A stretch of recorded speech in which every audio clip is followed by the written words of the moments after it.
Hi, everyone. I'm Ashley Basset. And I'm Catherine Logan. And welcome to another episode of Game Plan. So these Game Plan episodes are specifically designed for our patients to hopefully answer some of the common questions that you have about sports medicine conditions and some surgical treatments. But today's episode is a little bit different and we're really excited about it. So today's episode, we're going to focus on common injuries in the NFL and then how these injuries impact players' time missed, how much game they play, how many snaps they play, and how their injury affects their performance moving forward. Something that each NFL team looks really carefully at when they're evaluating whether it's rookie prospects before draft day, as well as, when they're thinking about trades. So teams look at a number of previous injuries, the types and severities of those injuries, as well as the treatments that were rendered to try and decide the ranking for that draft candidate.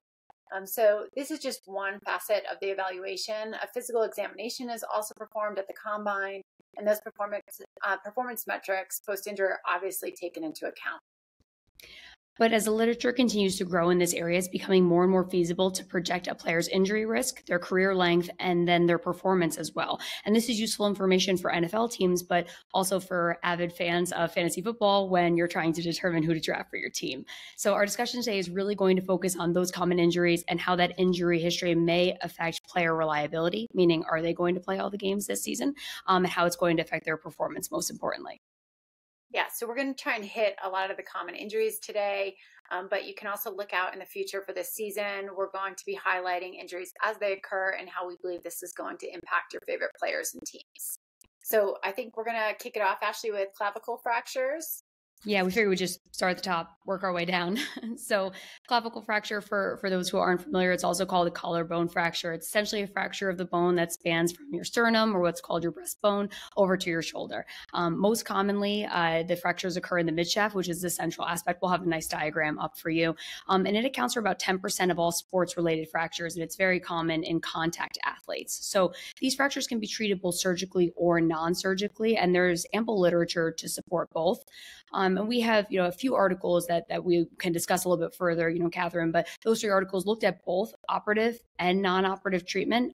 So we'll dive a little bit more into that. So in terms of, let's start with the most important thing, right? So in terms of performance, it was a little split. So the one article that looked at operative treatment found decreased performance, specifically in quarterbacks and running backs. But it is important to note that this paper looked at the injury in quarterbacks, and those injuries involved their throwing arm, versus the other paper, which found no difference in performance, looked at injuries in the non-throwing arm and found no difference. So I think that's really important. And then the paper that looked particularly at non-operative treatment actually found no difference in performance metrics. There were equivalent games played, and there was no impact on career length. Yeah, and I think, let's talk also a little bit about position.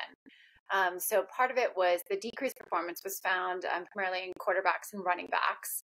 And then there's also decreased games played in wide receivers. And then we should also talk a little bit about what about if this is their, for those quarterbacks, is this their throwing arm or is it their non-throwing arm? So a lot of the injuries that we've seen, whether it's like Aaron Rodgers, it's been in their non-dominant, their non-throwing arm. So that does come into play. But if it's going to be their throwing arm, it's obviously going to be more severe. Absolutely. And I think it's also important to note that people that sustained a clavicle fracture, whether or not they were treated surgically or non-surgically, had a really high return to sport, but the time to return to sport was really long. So it was about 211 days in the surgical group, 244 in the non-surgical group. So if your athlete sustains a clavicle fracture in season, you probably want to drop them because they're not returning anytime soon. So as you pointed out, Catherine, that's perfect. So quarterback throwing arm fracture, probably not the people you want to go with, but interestingly, most of the quarterbacks, at least that I found in searching, it involved their non-throwing arm, right? Like Nick Foles, Tony Romo, Aaron Rodgers was another one in 2013. So I think it's uncommon to involve the throwing arm, but if it did, I think that's something to pay attention to. Yeah, I think really, if this is happening to someone on your fantasy team, you are going to take a pass on this player. Absolutely. Awesome. So why don't we shift to shoulder instability? Catherine, do you want to kick this one off? Yeah, so perfect. So shoulder instability or shoulder injuries in general are pretty, common in NFL athletes. So the statistic for shoulder injuries is somewhere between 10 and 15%. of all the injuries occurring in NFL players. So we're going to focus first on shoulder instability because this is one of the most common. So shoulder instability is, so the shoulder's a ball in a socket joint. So it's when the ball pops out of the socket. We always talk about it happening in like more of like a high five type position, and the ball usually goes out forward or in front of the socket. Sometimes it has to be popped back in. Other times it'll pop back in itself. We'll also touch on a little bit later the AC separation. Sometimes people get those confused. Those are different things. So when people talk about shoulder instability, it is the ball popping out of the socket. Absolutely. So I was really surprised by the results of this. I thought for sure that it was going to show a decrease in performance. And I was really stunned that all the papers across the board, except for one, showed no difference in performance, no difference in games played, no difference in games started or snap percentage across all forms of anterior shoulder instability treated with or without surgery. So I was really, really surprised by this. I think there was one paper that found decreased games played and decreased career length, but I think it's important to note this was an older paper and they did the surgical repair with an open approach, which most people are not having anymore, right? I don't know, Catherine, if you're doing a lot of open shoulder stabilizations in terms of Bankart, I'm not. And I think doing that minimally invasive approach, I think kind of preserves a lot of like the muscle in front of the shoulder, which is that subscap, and that can lead to some kind of dysfunction in the future. And so preserving that, I think, can be helpful. So I was really surprised. What did you think about this? Totally. I think, there's a difference between whether or not they had surgery or no surgery. So I think that's really the most important consideration for looking at your players. So there was this article in AJSM where they looked at, I believe it was like 83 NFL players who had in-season shoulder instability. So they had a dislocation that happened in the season. So if they did not need surgery, and that's obviously determined by a couple factors that we'll go through, but if they did not need surgery, they were generally back between 0 and 3 weeks, so very quickly to get back in season. However, if they did need surgery, the average return to play was 9 to 10 months. So much bigger difference. So why do they need surgery? Why do they not need surgery? So it really depends on a couple factors. One of them being, is this the first time they had a dislocation? If it's the first time they had a dislocation, they're probably going to try and proceed without surgery, especially if they're in season. But then also, sometimes that socket or the bone is also damaged, and they end up having a little bit of like a fracture or sort of like bone loss to that socket site. And that's going to affect, it kind of pushes someone's hand one way or another, where maybe they're not be able to tolerate non-operative management. But I do think, whether or not they have surgery or not, that's really going to determine the timing of return to play. So Catherine, yeah, that's a really great point. And I think as we just spoke about with Brian, that the initial treatment of shoulder instability, it really is controversial. Probably the right thing for these patients is just to go to surgery, but with multi-million-dollar contracts on the line, not a lot of people are going to opt for that. But there was a recent paper looking at return to sport. And though they showed that, first time or second time instability was able to return and without surgery return quicker, they had over 40% recurrence rate, right? So I'm thinking about just recently in the news, Mike Gesicki, tight end for the Patriots, just dislocated his shoulder in preseason, I think at training camp. So we're thinking, all right, if he gets back in 10 days, that's awesome. Is he reliable?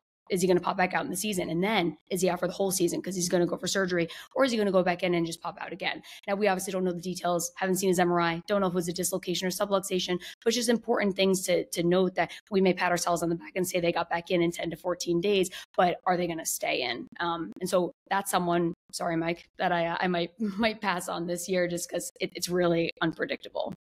Yeah. And then I'll also just give a shout out to one of our mentors, Dr. Mark Price. We did an episode with him. Gosh, this was 21. Yeah, it was early. I was like our second or third episode. Okay. So I think it's 2021, but longtime NFL Patriots doc. And he talks specifically on shoulder instability and that management and return to play. So more of a deep dive there, but definitely check out that episode and we'll provide you guys some links. So I think takeaway is really, yes, the literature does not show any negative impact on performance after shoulder instability, like within that first season. Are there some different long-term changes and like career length changes? I think possible. But really the main difference is timing. Are they having surgery or not? If they're having surgery, they're definitely not coming back that season. And then if they're not having surgery, you can expect that they'll be back just within a couple of weeks. It's just a risk to take because we don't know if they're going to do it again.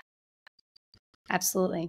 So we wanted to do some quick, just quick updates for some injuries, and we're going to do individual episodes on this as the season goes along. So pectoralis major tears, which is essentially the muscle that overlies the chest. There was 2 papers on this, and interestingly, neither found any difference in performance, career length. They did find some decreased gameplay, though, upon return after surgery. So keep that in mind. Like, I really found that shocking. Like, it's such a major injury and repair that there was no impact on performance. I found that really surprising as well. Yeah. And then as far as like a quick side, as far as how that happens, it's often on bench pressing, I feel a pop, so I haven't seen many, I don't know if you have, but I haven't seen any that I've actually really occurred like in game. It's generally in training. Absolutely. I agree.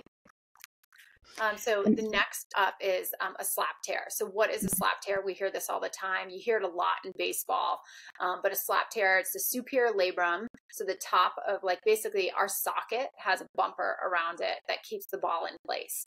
The top of it is called the superior labrum, and a superior labrum tear that moves from the front to the back or anterior to posterior is a slap. So that's what that all means. Superior labrum, anterior to posterior, slap tear. So basically what you see when this happens, and there's only been one paper that I know of, perhaps there is some more literature brewing, but this is not a really common injury that you're going to see, but that there's decreased game played in the overall. But I don't know, anything else that you want to add about that? It's not really common. Yeah, not particularly common. I think also sometimes, as we've discussed too in some of our episodes on slap tears, and incidental findings. So how much is that really truly the pathology at hand, especially in football? Like I think we more see that in the baseball population where it's clearly symptomatic. I wonder how much of it is really truly in the NFL or just wear and tear. Agree. I think if it comes up as their injury, it's probably not a huge deal. Exactly. And then another one that surprised me is rotator cuff injury, though I could only find one paper on this. So I'd be curious to see if more literature is coming underway. I'd also be curious to know really how much of these rotator cuff injuries were true injuries and not just tendinosis, which is a little bit of inflammation or breakdown of the tendon versus a complete tear. In my mind, if someone's had a complete tear and a repair, I can't see how that wouldn't affect performance. But this paper did find that injuring the rotator cuff did not have a significant impact on performance, but did associate with decreased games played during the season and decreased career length. All right. I think that's it for the shoulders. And then we'll do a separate, we have another episode coming up soon about AC separation. So acromioclavicular joint separations, but otherwise let's move on to elbow, forearm, and wrist. Yeah, so quick ones about that. So forearm fracture, Rob Gronkowski, I think we all are familiar with. So those that undergo ORIF, equivalent performance, as he clearly demonstrates, and decreased games played and career length as well. I think we're seeing a theme here. I think having an injury is going to be associated with maybe not playing as many games at first or second season back, maybe impacting your long-term career. But interesting that a lot of these aren't showing an impact on performance. Totally. And moving on to, distal biceps. So if the bottom of the biceps or the biceps cross the elbow, if that pops, what happens, Ashley? What are you finding? So typically you're seeing a lot of bruising, swelling, and then we look for what we call the positive hook test, which I'm sure we'll put an illustration on, where basically you try to hook that tendon, and the absence of that tendon is usually a positive test. And we've actually done an episode on this, specifically looking at distal biceps repairs, different types of repairs, the complications associated with each type of surgical technique. So you can check that out as well. But this found, again, this was a little surprising too, no difference in performance, possibly decreased games played and impact on career length. One paper said yes, one paper said no. But again, you can expect these players, if they return to play, to come through for you in terms of performance. Yeah, I agree. I think, it's one thing to have a distal biceps and being in a throwing athlete like baseball or, some other like climber type thing. But I think there's a lot of other helpers that people are going to use throughout their upper extremity in the NFL that this becomes less of an issue. Absolutely. And then, I was just there. My least favorite, hand and wrist. So I'll let you take this one, Catherine. Yeah, we're going to gloss over hip real fast. Exactly. But so scaphoid fracture, this is basically a fracture that's more, it's one of the small bones at the base of your thumb.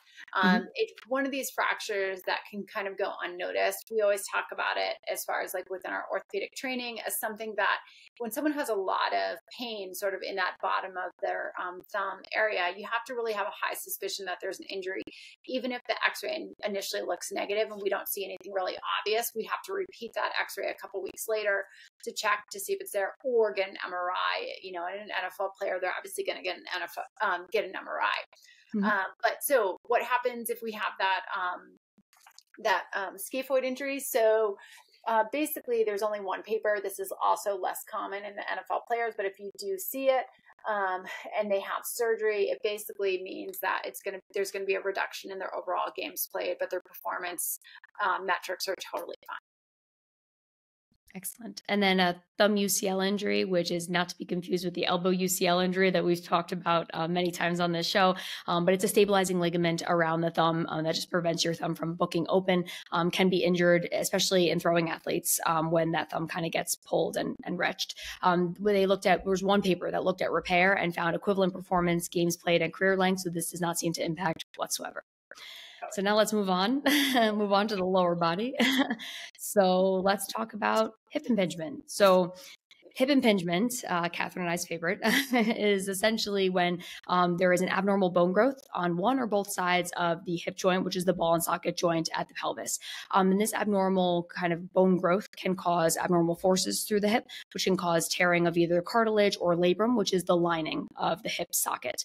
This can cause pain, stiffness, and dysfunction. But good news, there is a really great surgical treatment for this, hip arthroscopy, and many papers, I was able to find 5, found no difference in performance after undergoing the surgery. Again, another shocker to me, given how kind of unpredictable outcomes are in the general population after undergoing that surgery. What do you think, Catherine? Yeah, I believe it was like the return to sport was like over 90%, like 92.5%.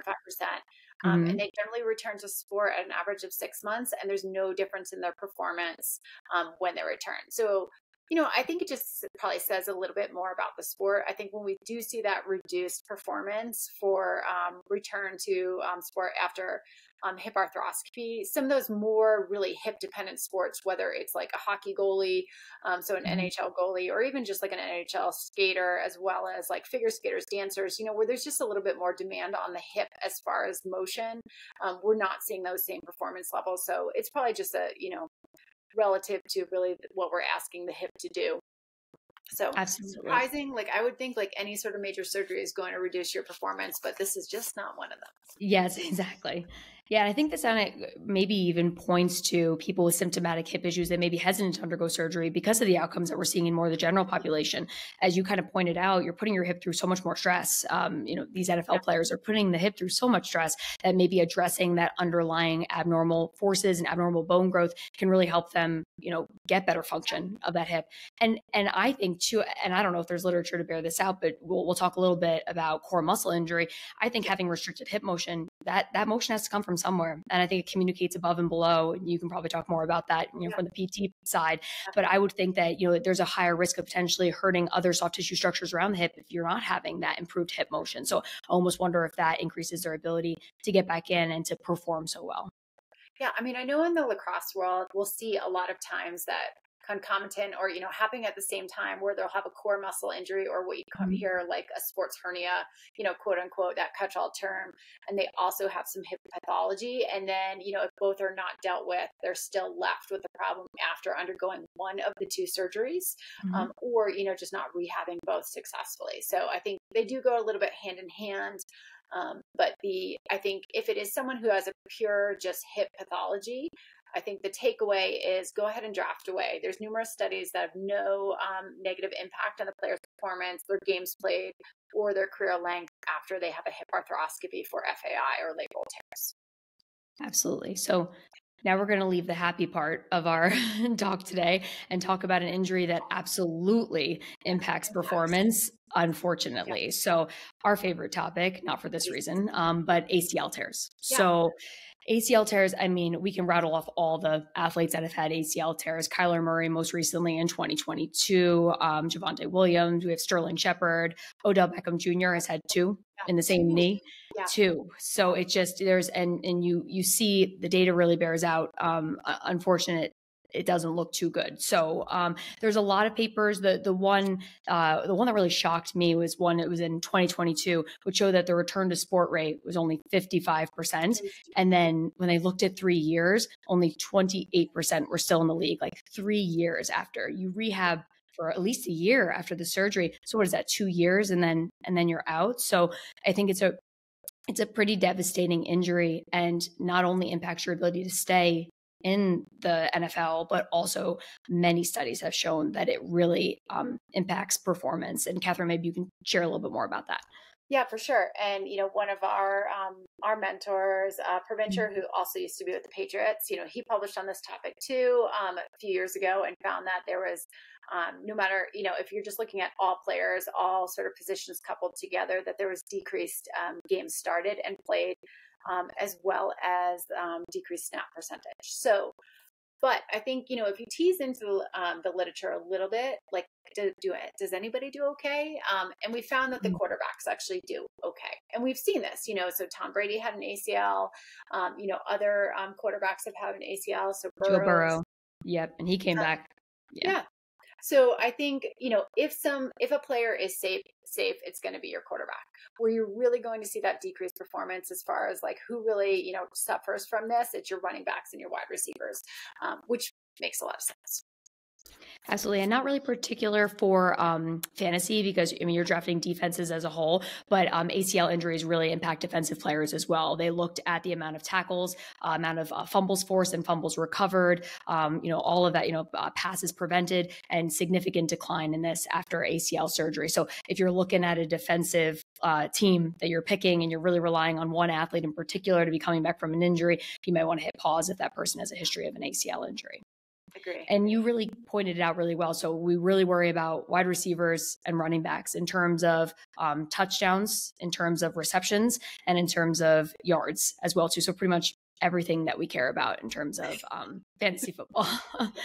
So not looking too good. Now, I think we should highlight here, we didn't in the beginning, but this is all very, this is what the data says, right? Does not mean we're not going to have an all-star wide receiver that has an ACL injury and comes back and isn't the hottest receiver this year, right? But the data suggests that this has a pretty significant negative impact on performance. And me in particular, I worry about someone that's had 2 in the same knee in terms of their ability to get back to their pre-injury level of performance. Yeah, because I think we have to remember that these are the people that have all the resources in the world. They're getting the best, the best surgeons, the best athletic trainers, personal trainers, chefs, all these sort of things to sort of optimize. And the data still doesn't speak very well. So while, we hope they all return and do really well, it's something to sort of know. Yeah. So take a chance on Kyler Murray. Yeah. Maybe pass on OBJ. Yeah. You heard it here first. Awesome. So before we pass on to foot and ankle, let's talk a little bit about other knee things. So knee cartilage injury. And I think some of these are they're hard to know, right? You can Google NFL ACL and know exactly who's had an ACL tear. Like, do you know the cartilage status of your wide receiver and running back? You probably don't, but we'll just share it with you. So mild cartilage injury, really no impact on performance. Still maybe impacts the number of games played in career.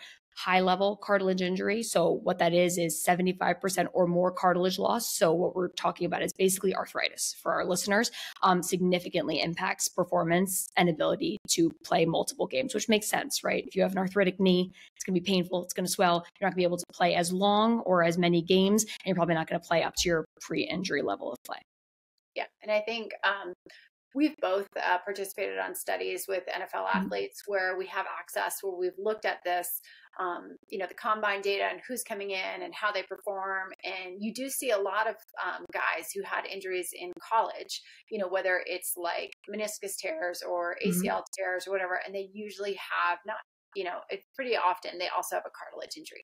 So really what you're seeing with those is that, the length of the career is generally going to be diminished, because generally that whole process, that whole arthritic degenerative process is just going to advance over time, especially at the level that they're playing. So yes, I Absolutely. agree. We're not going to always see in the news, yeah, so and so has a medial femoral condyle cartilage injury. But It's an ICRS grade yeah, 3. And like, oh, thank you so much. I'm not going to draft them now. I appreciate that. but if you do see it, beware. Exactly. Exactly. And then MCL. So MCL does come up all the time. So for like the lay public, you hear about MCLs all the time, but we rarely hear about them being operated on, as opposed to ACLs. It's everybody who's at that level of play is getting surgery. So an MCL is the medial collateral ligament. It's the ligament that is on the inside layer of our knee, so on the inner thigh side, and it helps with side to side stability. One of the reasons why the majority of these do well is because most of it has a really great blood supply. So we did do an episode on MCL injuries and bracing with Dr. Brian Waterman this year. So we'll give a little plug to that because that has a little bit more on whether or not they need braces if you're interested. But basically, there was one paper that came out, Ashley. You want to refresh on that for me? Yeah, so one paper, it unfortunately didn't look at performance. It just looked at games played and career length and found that it was equivalent. But I think we see this a lot. And I would say that just anecdotally, grade 1 and grade 2, they're able to get back. It's very rare to have, a grade 3 distal meaning it separates from the shin bone as opposed to coming off of the thigh bone. And that has a lower likelihood of healing. And so those end up needing surgery. And that's quite rare. So a lot of these can be treated non-operatively and return to sport likely within that season. And there isn't any paper that specifically looked at performance. So we can't really say either way, but they should do well. And then while we're speaking about collateral injuries, MCL, the ones on the outside, same thing. So they didn't really look at performance, but they found equivalent games played. So probably, pretty equivalent. Yeah, agree. And then the last one we'll touch on is patella tendon rupture. So the tendon that goes from the bottom of your patella or your kneecap down to your shin bone. So they, basically, this makes a lot of sense. This is a pretty devastating injury if this happens in a young person, because it's really going to impact your ability to sort of have, big plyometric kind of takeoff strength. And knee extension strength. And basically they found that there's decreased performance, decreased games played, as well as decreased career length. So patella tendon rupture, it's pretty devastating to the career. Absolutely. And so I think we're about to hit the third one, but there's 3 main injuries in the NFL that really impact performance in a really negative way. We just talked about ACL, patella tendon rupture, and now let's move on to Achilles tendon rupture. So we have an overtime episode on Achilles tendon injuries, and then the treatment, kind of non-operative treatment and surgical treatment. Pretty much everyone in the NFL is getting surgical treatment. It has been shown in some studies to improve plantar flexion strength, which is essentially push-off strength. So that powers them sprinting forward. There's a lot of players that have sustained this injury. Cam Akers, James Robinson, Tariq Cohen most recently last year. So definitely, keeping an eye out on these players. And there are a bunch of articles, and unfortunately, they all show the same thing, which is significant decrease in performance and significant decrease in games played after athletes return to play after Achilles. And unfortunately, very similar to ACL. Though maybe high 70s return to play, only about a quarter are still in the league at about 3 years after surgery. So as you were saying, it's a pretty devastating injury. Very devastating. This actually just happened locally to our Denver Broncos. So their wide receiver, Tim Patrick, he was actually out last year for an ACL tear, and then in preseason got carted off for what was found to be an ACL injury. So it looks like he is out again, but it's obviously, if it happens, they're out for the season, but it really also has longer term repercussions to their career length. Yeah. And we'll definitely do, as Catherine mentioned at the beginning, we'll definitely do episodes specific to injuries throughout the season to kind of give you an idea of how long to anticipate someone's going to be out. And as Catherine said, this is one of those where they're going to be out for the season, very much like clavicle, very much like ACL. Yeah. Great. So bummer. But the other foot and ankle injuries, not so much. So Liz Frank injury, I think that's a commonplace name now. Like, I think it used to be only in the orthopedic community, but now it's reported so much in like the media when someone has that injury. Interestingly, no impact on performance. So Travis Etienne, he was on my fantasy team last year and he did awesome. So I'll take him again because he's apparently going to be just the same when he comes back from his Liz Frank injury. So no impact on performance. performance, but they do have fewer games played. And I think we're kind of seeing this, like having an injury may predispose you to other injuries, maybe a hamstring sprain, an ankle sprain here and there. So they may not be as reliable, but performance shouldn't be affected. Yeah, agreed. And then two more to touch on for the foot. So turf toe, you hear about that all the time, excuse me. So no impact on performance. And then Jones fractures, they can be a little bit more finicky. And that is generally you're going to be out for that season, especially if you're having surgery for it. So that's basically a Jones fracture is a fracture of a particular part of your fifth, like your fifth metatarsal. So basically the bone leading into your fifth toe or your pinky toe. And so it doesn't have a great blood supply there. So it can be a little bit finicky. Those guys are generally getting surgery in the NFL. They're going to be out that season, but overall their career length is fine. But the paper that we did see did not report on performance. Absolutely.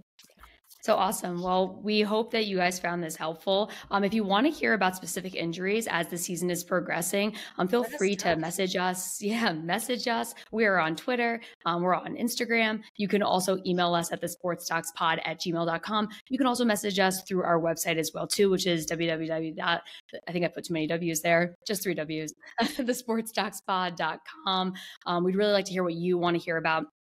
We're definitely going to touch on hamstring, definitely going to touch on ankle sprains, both high and low, the common things that we see. How long do we anticipate people are going to be out with varying grades of those injuries? So we're really looking forward to it, but please let us know what you want to hear more and what you thought about this. Yeah. Good luck with your teams.